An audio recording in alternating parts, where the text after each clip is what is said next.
Okay, so I just got this in the mail. This is going to be a little unboxing for a knife that I am super excited to see. And honestly, kind of nervous. This is, by a pretty fair degree, the most expensive knife I've ever bought. I have some nice things, but wow, this is going to be something new for me. It is from Holt Bladeworks. Now, I just cut this open. I haven't taken anything out.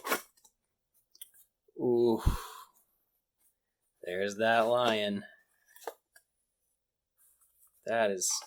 They do such a nice job with just the little extras. Like, that's so freaking cool.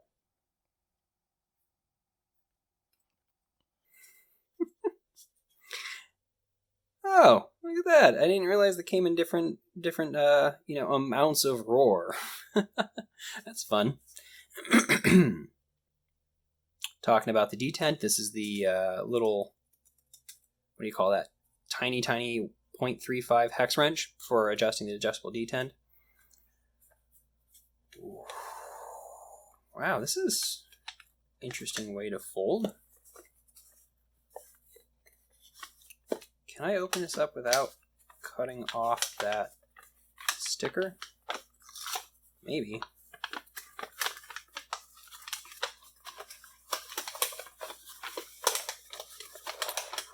I'm the type of person that tries to keep this paper super pristine. Oh, I probably shouldn't bother. Let's see if this lifts.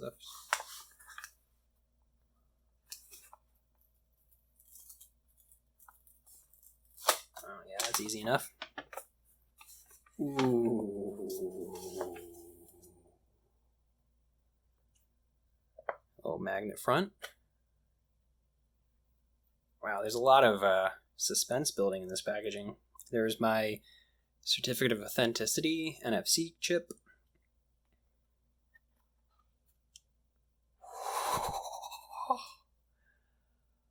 Ooh, that's freaking pretty.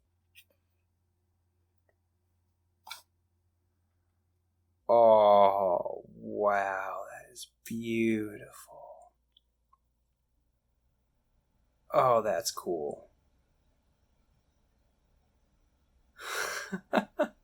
So this is a Holt Haptic.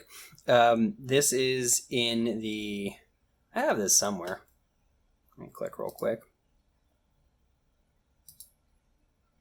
Right, yeah. So this is in the Sea Breeze milling pattern. It's similar to the quill, but it's a new wavy pattern that was introduced in, I think, February. And it's anodized to 85 volts. And 85 volts is in that spectrum of blue that's between like purple and teal. And so what you get is in some light blue and at the angles purple. And I don't know how it's going to capture on my phone, but this is one of those like secret blurples where it looks vividly blue from one direction, but then is pretty starkly purple. I didn't know if I was going to like that, but I love it in person. Ooh, look at this milling. God, this is pretty. I'm afraid to actually open it. Let's try it. M390 right there.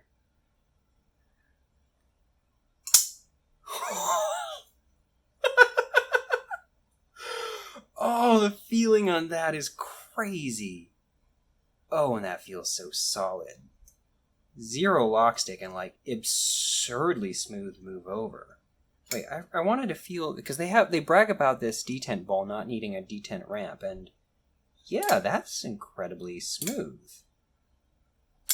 And then, of course...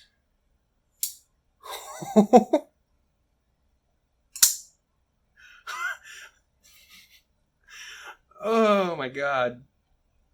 Oh, I've never felt another knife that feels like that. That is insane. The noise it makes, the kapunk. Oh, that is so freaking cool. Okay, so when you get into knives of this caliber, people don't really talk about whether or not the action is good anymore, because it dang well better be spectacular. What they talk about is like the flavor of the action. What kind of amazing is it? And so, like, you compare that to the Neon, this feels just like, you know, like a really good, just thunk feel. And the closing action is the kind of thing where it's like smooth and just kind of, it's more of like a coming down. And I have over here an R20, which there shouldn't be a significant difference there, but this is a much firmer detent, and so this was like a really kind of solid snap. And the closing on this is definitely more of like a funk, like a shoop.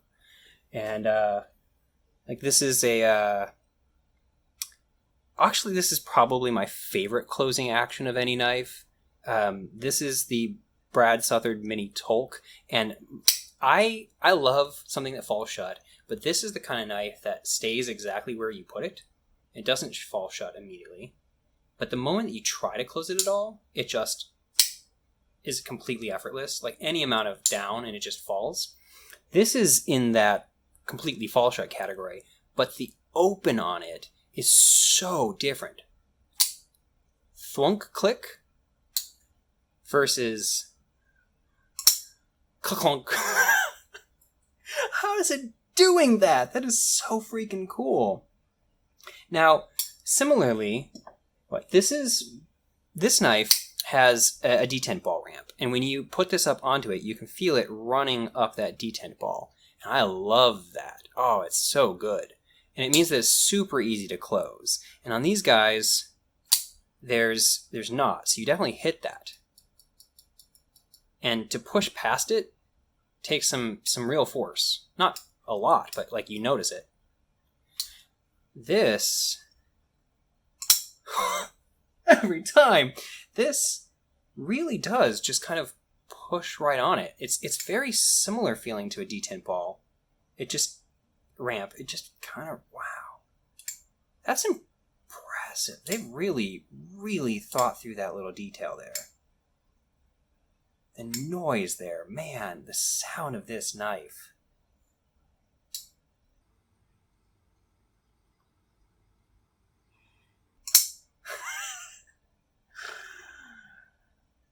I love this. This is spectacular. It feels so good in my hand. Ooh. The milling is just gorgeous. And there's all the little details that people talk about, like the way that this pattern here extends past the backspacer and into the scales itself. So like the rounded parts on the end. And the way that these lines perfectly continue those lines. And just the fact that it's got like internal screw here, so there's no hardware sticking out right there, and it means that you get this really nice, very deep carry for a 3D milled clip. This is one of the better of that I've ever seen. Oh.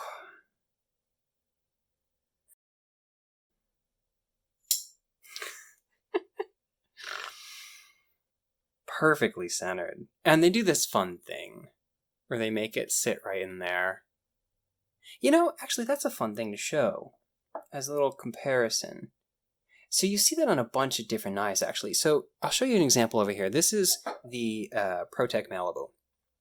And it does a version of that doesn't need to. You can see that this is the kind of thing that just, it's like a pseudo-integral backspacer in the sense that there is no additional backspacer. It's part of the two hands. It's not a full integral, but the two sides make up the backspacer. And you can see what it looks like when there is just them trying to make a flush seam. You compare that to what's inside, and I don't know how well I'm going to be able to capture that, but there is a line down the middle that is significantly deeper. They intentionally added a channel down the center of this, and I have no idea why, because it comes nowhere close to that. It's like 3 or 4 millimeters away from that channel. So why did they bother making a channel down the inside? Similarly over here with this guy that I was showing, this does the same thing. They have, Brad made this 3-tiered channel that goes on this backspacer, and it gives this gorgeous effect with the anodization, where it's like anodization, wow, that word, where it just kind of gives different colors as it goes down, and he carries that line over onto the inside. How do I get the light to line up? There you go. Oh, yeah. And I think it's got to be mostly aesthetics, because if you look at where this sits, it's, again, nowhere close. No matter what angle you're looking at it from, it is... I'm not going to be able to have that light. It doesn't come anywhere close to touching. The closest thing would probably be on this R20, which is based on the Neon Zero, where they've extended... Here, you look at these two, and you can see that they've extended the blade further, and the blade actually nestles in that back bit right there. That's probably the closest, because this 100% sits in that channel. Oh, that's so good.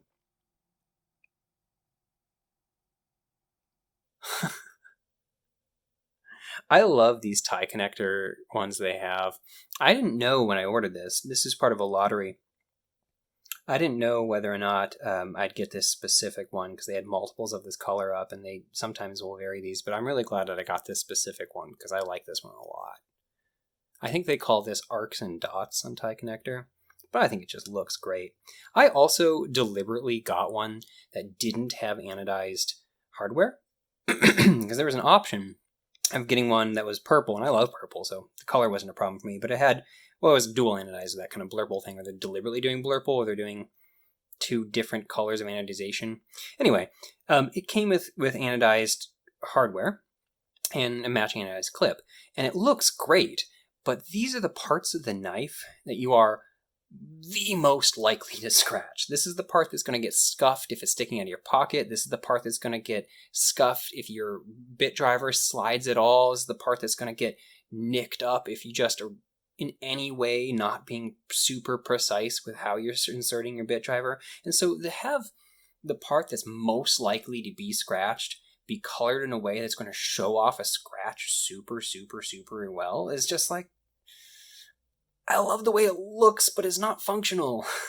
And so I got this one because I don't know how much I will be able to bring myself to use this knife. It is so freaking pretty. I've got so many knives that I can cut things open with. So this, I hope I bring myself to use this.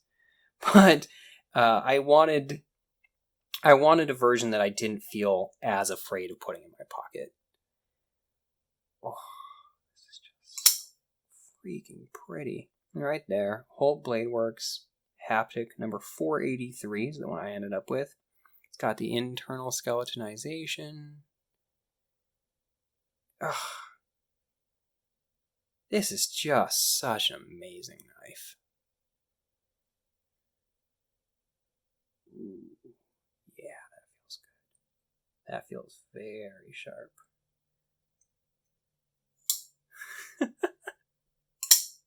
I just can't get over the noise it makes. That is wild.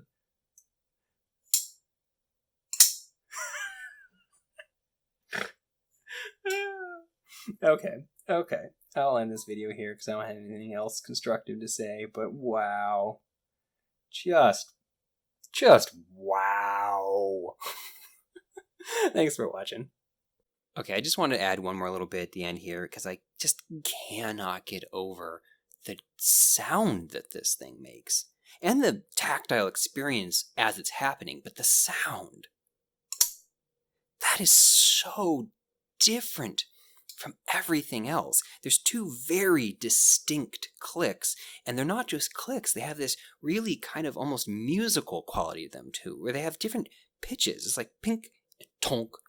And a lot of knives are clicky, some have like a thunk, some have like a swish sound, and this is like it has this almost echoey quality that the knife doesn't feel hollow. It feels incredibly solid, but it is skeletonized in a way, and you combine that with the very distinct and specific and unique detent shape, you get this crisp, almost bell-like sound, where like a bell is literally hollow, but it doesn't sound hollow. It makes like a tongue. It has a tone to it, and this has tones to it.